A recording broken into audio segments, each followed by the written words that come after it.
శ్రీశైలంలో కొత్త వివాదం అన్య మతస్థుడికి ప్రోటోకాల్ విధులు కల్పించడం పట్లన ఆగ్రహం వ్యక్తమవుతోంది.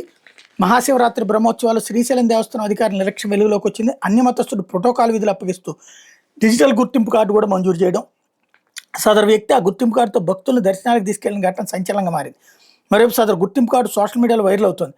బ్రహ్మోత్సవాల వేళ భక్తులకు సౌకర్యాలు కల్పించకపోవడంతో శివస్వాములు పెద్ద ఎత్తున ఆందోళన చేపట్టిన విషయం మరొక ముందే. ఆ ఘటనతో శ్రీశైలం దేవస్థానం మరోసారి వార్తల్లోకి ఎక్కింది. శ్రీశైలంలో ఈ నెల 8 నుంచి 18 వరకు మహాశివరాత్రి బ్రహ్మోత్సవాలు జరిగాయి. భక్తులకు సేవలు అందించేందుకు దేవస్థానం సిబ్బందితో పాటు తాత్కాలికంగా కొంతమంది నియమించుకున్నారు.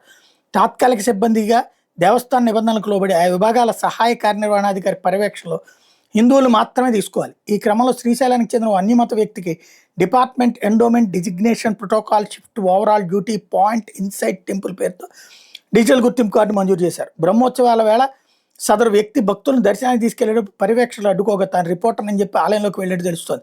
అయితే సదరు వ్యక్తి స్థానికంగా రిపోర్టర్ కాదని తెలియదు.